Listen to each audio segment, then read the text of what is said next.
Bonjour les enfants, j'espère que tout le monde va bien et que vous avez passé un bon Shabbat. Alors sûrement on commence à ressentir un petit peu le trac. Il y a Pessah qui s'approche. Le prochain Shabbat c'est le Shabbat Agadol dont on a parlé en classe.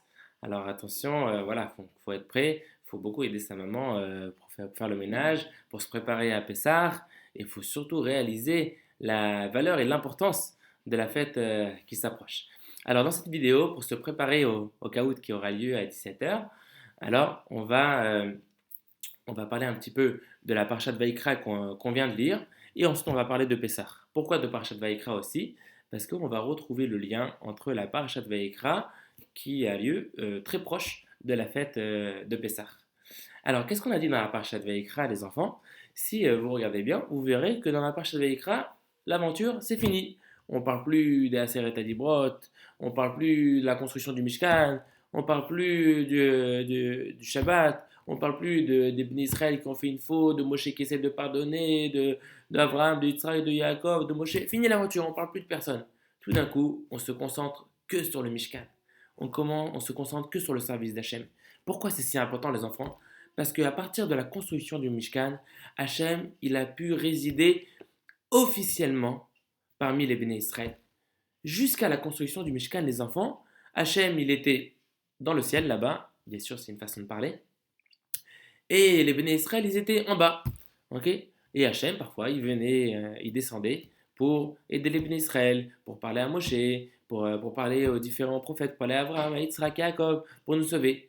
Mais une fois que les Béné Israël sont devenus un vrai peuple, ils sont devenus les Béné Israël, c'est plus les enfants de Jacob, c'est plus un juif par-ci, un juif par-là, c'est devenu vraiment les Béné Israël. Et que les Béné Israël, ils ont accepté la Torah et qu'ils ont enfin construit une résidence pour Hachem, même si ce n'est pas encore le Beth Amikdash, mais c'est déjà le Mishkan, et ben à partir de cet instant, Hachem y réside officiellement avec les Béné Israël parmi eux. C'est d'ailleurs pour ça que le Mishkan, il était construit au milieu des Béné Israël. Les Béné Israël, ils étaient divisés en quatre camps, d'accord?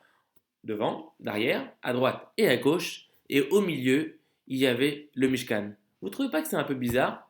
C'est comme si c'était le peuple qui protégeait le roi. Normalement, ce n'est pas le roi qui fait la guerre pour protéger son peuple. Et bien, c'est exactement comme ça que les Béné Israël voyaient les choses. Ils voulaient tellement être proches et être aimés par Hachem que c'est eux qui entouraient le Mishkan comme s'ils voulaient le protéger, même au péril de leur vie. Et dans la parashat Vayikra, on commence à parler du service du Mishkan. Et c'est quoi le début du service de Mishkan? Bien sûr, c'est les korbanot, les sacrifices. Ah, les sacrifices, il y en a de tous les genres. Il y a le sacrifice pour se faire pardonner d'une faute involontaire. Il y a les sacrifices pour se faire pardonner d'une faute volontaire. Ouh là là, ça c'est un peu plus grave. Il y a les sacrifices pour dire merci à Hachem, quand Hachem nous a enfin aidés dans une solution. Par exemple, si on avait un proche qui était malade et Hachem l'a guéri, alors il y a un sacrifice pour dire merci à Hachem. Il y a le sacrifice qu'on donne tous les jours pour dire merci à Hachem qu'aujourd'hui on est encore en bonne santé et on a encore la vie, comme la tfila qu'on fait le matin.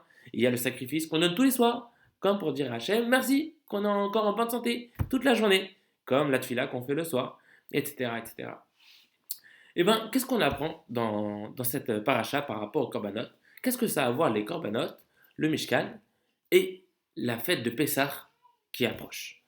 Eh bien, dans la fête de Pessah, déjà, qu'est-ce qui se passe? La fête de Pessah, on fête quoi? On fête la sortie d'Égypte. On fête les bénis Israël qui étaient avant dans l'esclavage, qui étaient soumis aux Égyptiens, qui ne pouvaient pas exprimer la Torah comme ils veulent, ils ne pouvaient pas accomplir les mitzvot comme ils veulent, ils ne pouvaient pas vraiment faire servir Hachem comme il le faut. Et tout d'un coup, Hachem libère. Hachem les libère de quatre langages différents. Il leur dit, je vais vous faire sortir, je vais vous prendre, je vais vous sauver et je vais vous libérer. Et Hachem les sauve des Égyptiens et maintenant les béné Israël, ils peuvent pratiquer les mitzvot exactement comme il le faut. Et c'est justement ce qu'on voit dans la paracha de Vaïkra, les enfants. C'est vrai que dans toute la sortie d'Égypte et le don de la Torah, on le retrouve dans le Sefer Shemot qu'on a dit avant. Mais à quel moment on réalise réellement que les béné Israël, ce sont les béné Israël? À quel moment on réalise vraiment que les béné Israël sont le peuple d'Hachem?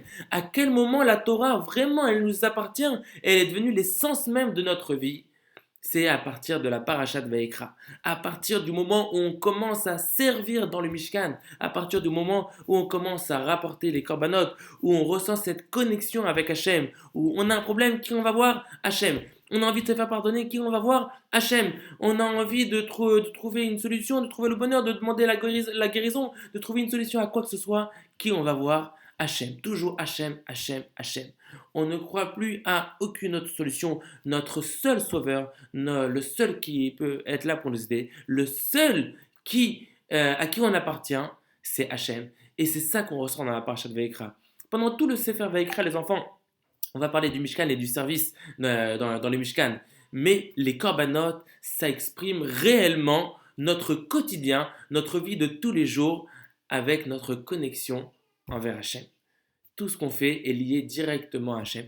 Quoi qu'il puisse nous arriver, il faut remercier Hachem. Quoi qu'on puisse avoir besoin, c'est à Hachem qu'on doit demander. Quoi qu'on puisse avoir et posséder, à qui on le doit? À Hachem. Toujours à Hachem. Et c'est là qu'on est devenu réellement les béné Israël. Voilà pourquoi la parashat Veikra, c'est quand qu'on le lit? Eh bien, juste avant la fête de Pessah. C'est pas aussi proche que le Shabbat Agadol de la semaine prochaine, mais c'est quand même juste avant Pessah que nous lisons la parashat Vaikra. Et qu'est-ce que ça a à voir avec notre vie de tous les jours, les korbanot? C'est vrai après tout, ça y est. Est-ce que vous avez fait des korbanot, vous, hier ou avant-hier? Personnellement, moi, ça fait très très longtemps que je n'ai pas fait de korbanot. La vérité, si je me rappelle bien, hier, avant-hier, la semaine dernière, l'année dernière, non. Je crois que j'ai jamais fait de korbanot, les enfants. Mais en fait, détrompez-vous. Des korbanot, on en fait tous les jours, et même plusieurs fois par jour. 3 fois par jour, plus exactement. Et le Shabbat et les fêtes, on en fait 4 fois par jour. Sauf que ça ne ressemble pas exactement au korbanot qu'on faisait au Beth Amikdash ou au Mishkan. Maintenant, ça s'appelle la tefila. C'est le sidour et la tefila que nous utilisons tous les jours, matin, midi et soir, pour remercier Hachem de ce qu'on a, pour demander à Hachem ce qu'on a besoin, pour se faire pardonner envers Hachem pour les fautes qu'on aurait pu commettre involontaires ou volontaires. Et ça, c'est la connexion. La tefila, ça remplace littéralement les korbanot. Et de la même manière que à Shabbat et durant les jours de fête, on ramenait un korban supplémentaire qui s'appelait le korban Moussaf, et ben les Shabbats et les jours de fête, on fait aussi la tefila qui s'appelle Moussaf. De la même manière que tous les jours dans le Mishkan, on ramenait le korban Shacharit et le korban Arvit. De la même manière, dans la tefila, on fait la tefila Shacharit et la tefila de Arvit. Et de la même manière que ceux qui avaient besoin, le korban qui était le plus admiré par Hachem, c'était celui qu'on ramenait l'après-midi, celui qui s'appelle le korban mincha. Et bien de la même manière, la tefila que Hachem adore le plus, la tefila que Hachem admire le plus, c'est la tefila de mincha que nous faisons l'après-midi. Pourquoi l'après-midi? Pourquoi cette tefila-là spécialement? Parce que le matin, on n'a pas encore commencé à travailler. C'est bon, on peut s'organiser pour faire la tefila. Le soir, c'est bon, on a fini de travailler, on est un peu fatigué, mais on peut aussi aller prier un petit peu avant de finir notre journée. Mais l'après-midi, c'est quand on est au milieu de nos affaires, on est en train de penser à plein de choses. Et c'est là qu'on s'arrête pour faire la tefila de Mincha. C'est cette tefila-là que Hachem admire le plus. Et c'est très étonnant, les enfants, parce que pour le korban du matin, il fallait ramener une grosse vache. Et pour le korban du soir, il fallait ramener aussi des animaux de gros bétail qui coûtaient très cher. Mais pour le korban de Mincha de l'après-midi, qu'est-ce qu'Hachem demande? Il faut ramener un petit peu de farine, il faut faire couler un peu d'huile et quelques encens. Et tout ça, on va le faire brûler sur le misbéar pour faire des bonnes odeurs dans le Mishkan. Et ça suffit, c'est tout. Voilà. Il fait, quoi? Vraiment, le korban qu'Hachem préfère, ce korban-là où il faut ramener presque rien? Eh bien si. Le korban, où même un pauvre, il est capable d'apporter tellement qu'on ne demande rien du tout, c'est le korban que Hachem admire le plus. Parce que ce que Hachem il regarde réellement, c'est pas l'argent qu'on donne. Parce que quelqu'un qui a beaucoup d'argent, c'est pas difficile de donner pour lui. Mais ce que Hachem il regarde, c'est les efforts que vous faites, les enfants. C'est les efforts que vous faites. Un élève, les enfants, qui a beaucoup de mal à travailler, mais qu'il met toutes ses forces pour faire un progrès, c'est ça qu'on admire le plus. Même s'il n'a pas encore eu des 20 sur 20 de partout, même s'il n'a pas encore eu des 10 sur 10 ou des super notations, mais ce qu'on admire le plus chez quelqu'un, les enfants, c'est l'investissement qu'il donne pour y arriver. C'est l'effort qu'il montre qu'il a envie de donner pour montrer à quel point il tient à y arriver. Et c'est ça que Hachem il regarde au fond de notre cœur de chacun. Maintenant, pour parler de Pessah, les enfants, puisqu'on a déjà expliqué qu'il y a une connexion entre la parashat Vaïkra et Pessah, et bien Pessah, bien sûr, il y a tellement à dire. Par quoi on a commencé la semaine dernière dans la Haggadah? Alors, on a expliqué, par exemple, que Pessah, il y avait, bien sûr, le Chametz. La première chose de quoi il faut s'occuper à Pessah, c'est avant tout de chasser le Chametz, d'enlever tout le Chametz. Mais vous allez me dire, le Chametz, ok, c'est vrai, c'est une préparation à Pessah, mais c'est pas vraiment une préparation. La Torah dit que à Pessah, il faut pas avoir de Chametz. Mais ça c'est pas vraiment lié à Pessah, c'est avant Pessah. Eh bien, détrompez-vous les enfants. Parce que le rabbi nous explique que le Chametz, ça veut dire quoi en hébreu? Ça veut dire gonfler. D'ailleurs, c'est quoi qui est interdit dans le Chametz? C'est le fait que la pâte, elle gonfle. La pâte qui est gonflée, ça devient du Chametz, c'est interdit. La pâte qui est toute plate, comme la matzah, elle est autorisée parce qu'elle n'a pas encore gonflé. Pardon. Et bien, le rabbi nous explique que le Hametz, spirituellement, ça a aussi un symbole. Qu'est-ce qu'on appelle quelque chose de gonflé? Et bien, quelque chose qui gonfle, ça symbolise la ga'ava, ça symbolise l'orgueil. Quelqu'un qui en fait n'a pas beaucoup de valeur, mais il se montre grand devant les autres. Il veut montrer qu'il est meilleur que les autres, qu'il est mieux que tout le monde, que lui il vaut plus que les autres. Il veut montrer tout ce qu'il a. Il veut montrer son argent, il veut montrer ses qualités. Il a toujours envie de montrer à tout le monde ce qu'il a. Il veut que tout le monde le regarde. Il veut toujours qu'il y ait l'attention vers lui. Ça, c'est le Hametz. Et sachez que ce Hametz, ce n'est pas certaines personnes. On a tous ce Hametz au fond de nous. Et nous devons tous, avant Pessah, prendre ce Hametz et le nettoyer, le chasser. Nous devons tous enlever ce Hametz avant Pessah. Le nettoyage de Pessah, les enfants, c'est pas seulement le nettoyage à la maison, c'est un nettoyage au fond de chacun de nous, dans notre cœur. Il faut prendre toute cette gava, cet orgueil, et il faut la chasser de nous. Et qu'est-ce qu'on obtient quand on enlève le Hametz? Si la pâte, elle arrête de gonfler, si la pâte, elle ne gonfle pas, qu'est-ce qu'on obtient?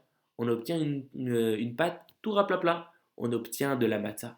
Et qu'est-ce que ça symbolise la matzah, les enfants? Ça symbolise la hanava, ça symbolise l'humilité. Quelqu'un qui n'essaye pas de se montrer, mais au contraire, qui essaye toujours de se faire petit, de se faire discret.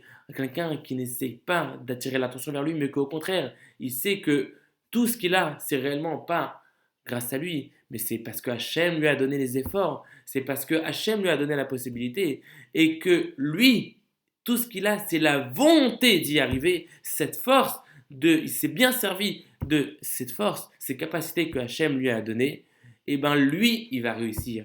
Et bien ce juif-là, qui va rester simple, qui va rester humble, qui va pas se montrer devant les autres, mais qui va toujours bénir Hachem. Au contraire, il va montrer que tout ce qu'il a, c'est grâce qu'Hachem l'a donné. Et bien ce juif, Hachem va toujours lui donner encore et encore et encore. C'est pour ça que la matzah, on peut en manger toujours et encore et encore. Et vous verrez que vous grossirez beaucoup moins que si vous mangez de la challah. Mais ça, c'était une parenthèse. D'accord? Voilà. Et donc, ce Hametz, les enfants, tout le monde doit l'enlever. Et cette matzah, tout le monde doit la porter. Tout le monde doit acheter de la matzah shmura dans son cœur. Tout le monde doit rapporter de l'humilité pour chacun de soi et de se faire simple pour montrer réellement. Parce que quand on voit les qualités d'une personne de manière naturelle, sans qu'il ait besoin de se montrer et de se faire grand, c'est là qu'on remarque vraiment sa valeur et ses grandes qualités. Qu'est-ce qu'on voit d'autre à Pessah? À Pessah, on a appris en classe qu'il y a les 4 leshonotes, les 4 langages de la Géoula. Veotseti, Veitzalti, Vegalti, Velakarti. Je vous sortirai, je vous sauverai, je vous libérerai et je vous prendrai. Qu'est-ce que ça représente ces 4 leshonotes? Eh bien, on retrouve qu'en fait, ce chiffre 4, on le retrouve un peu partout à Pessah. Tout d'abord, il y a ces fameux 4 expressions. Hachem, il a dit 4 fois Hachem qu'il allait libérer. Hachem, il a dit 4 fois à Moshe Rabbeinu qu'il allait libérer les bénis Israël. Une fois, il a dit je vous sauverai. Une fois, il a dit je vous sortirai. Une fois, il a dit je vous libérerai. Et une fois, il a dit je vous prendrai. Pourquoi à 4 reprises, il lui a expliqué qu'il allait les libérer? Eh bien, c'est en fait un remèze, c'est une allusion. Tout d'abord, c'est une allusion aux 4 Géoula. Hachem, c'est vrai qu'il nous a libérés en Égypte, mais après, on est retombé en Galoute. Et après, le Beth Amikdash il a été détruit. Et on est encore retombé en galoute. Et après, le deuxième Beth Amikdash il a été détruit. Et on est encore retombé en galoute. Mais c'est pour savoir que cette galoute-là qu'on est en train de vivre en ce moment, c'est la dernière. Et que quand nous allons avoir la prochaine Géoula, très vite aujourd'hui, à cet instant, eh ben c'est la dernière la Géoula définitive qu'on va vivre ce Pessah tous ensemble à Yerushalayim. Qu'est-ce que ça représente aussi le chiffre 4, les enfants? Comment on l'exprime dans le Seder de Pessah? Par les 4 coupes de vin ou de jus de raisin. Parfois c'est mieux le jus de raisin, attention, ça fait mal au ventre le vin. Et bien, par les 4 coupes de vin qu'on boit à Pessah, et ben, ça exprime aussi les 4 exils que nous vivons et les 4 langages de Géoula que Hachem a dit à Moshe pour libérer les bénis Israël. Mais qui connaît un autre chiffre 4 dans la Haggadah? Est-ce qu'il n'y a pas un autre chiffre 4 qui vous rappelle quelque chose? Alors déjà, bien sûr, il y a les 4 noms de la fête de Pessah que nous avons appris. On a appris que la fête de Pessah s'appelle déjà Pessah, Chag Pessah, qui veut dire, Pessah ça veut dire le saut, parce qu'Hachem il a sauté au-dessus des maisons juives pour ne pas les tuer le soir où il a tué les premiers-nés égyptiens. Il y a Chag à Matzot, parce que la mitzvah essentielle de la fête de Pessah, c'est de manger des matzot. Il y a Chag à Aviv, la fête du printemps, parce que Hachem, il a fait attention à chaque petit détail. C'est vrai que tous les bénis Israël voulaient sortir d'Égypte, mais imaginez-vous si on serait libre, donc on serait très heureux, mais quand on arrive dans le désert, il fait super froid, on est en hiver, ou bien qu'il fait super chaud et qu'on transpire, on n'en peut plus. Comment on allait supporter une telle liberté? Et bien Hachem, il a même fait attention à la météo quand on sortirait. Il a dit, les bénis Israël, non, je ne vais pas les faire sortir maintenant. D'abord, je vais envoyer 10 plaies à Moshe Rabbeinu et ensuite je vais les faire libérer exactement au moment du printemps. Comme ça, il fera beau, il fera agréable, ils pourront sortir d'Égypte et en plus dans le beau temps. Mais aussi, il y a la quatrième expression, Zman Cherutenu, car c'est le temps de notre liberté. La fête de Pessah, la fête des Matzot, la fête du printemps et la fête de notre liberté. Mais il y a encore une dernière chose où on retrouve le chiffre 4, les enfants, et ça vous le verrez vous-même très clairement dans la Gada. Ce sont les 4 enfants, bien sûr, les 4 fils. Alors bien sûr, 4 fils, ne croyez pas que ça veut dire que ça concerne que les garçons, ça concerne aussi bien les filles que les garçons, et c'est même réellement tout le monde, les enfants comme les adultes, on peut tous se retrouver parmi ces enfants-là. On retrouve les 4 enfants qu'on va voir de façon plus détaillée en classe demain. Ok, donc pour faire court, il y a le Chacham, d'accord, qui connaît déjà tout, qui a bien appris et qui a envie d'en savoir plus. Il y a le Racha qui n'est pas intéressé par la Torah, ça le saoule tout ça, ça l'embête, il essaye de s'en débarrasser, il n'est pas intéressé et toujours il essaye de repousser. Et il y a le Tam, celui qui n'est pas très malin, bon il écoute, parfois il comprend pas, bon, il pose pas trop de questions. Et il y a malheureusement le Sheino Yodel Ishol. Le Sheino Yodel Ishol, il est tellement exclu, tellement qu'il n'a pas idée de ce qu'il fait ici, qu'il pose même pas de questions, il essaye même pas de savoir, il demande même pas de quoi on est en train de parler. Et la Torah nous apprend quelque chose d'extraordinaire sur les 4 enfants. Alors à part le fait qu'on retrouve ici encore le chiffre 4, la Torah nous apprend que ici, ce qui est important de savoir, c'est que c'est bien d'être un grand Talmid Chacham, c'est bien de bien étudier la Torah, c'est bien de tout savoir, mais il ne faut pas penser qu'à soi-même, il faut aussi regarder un petit peu autour de nous, les autres enfants qui peuvent avoir besoin, et essayer de les aider. Il faut essayer de voir qui a besoin d'aide et qui a besoin qu'on lui donne un coup de main. Et ça, c'est encore plus important aux yeux d'Hachem. Que toi, tu étudies bien la Torah, c'est super. Mais que tu montres que tu laisses pas tomber les autres juifs autour de toi, que eux ont besoin d'aide, parce que eux, peut-être, ils sont pas aussi malins que toi, peut-être que eux, ils sont pas aussi instruits que toi, ou peut-être que eux, ils ont tout simplement plus de mal que toi. Et bah, pense à eux, fais avec Israël, et aide-les à eux aussi. Aide-les à s'intéresser, aide-les à être attirés par le sujet et à aimer la Torah. Et ça, c'est le plus important. Pour la suite, on verra tout ça demain en classe. Au revoir les enfants.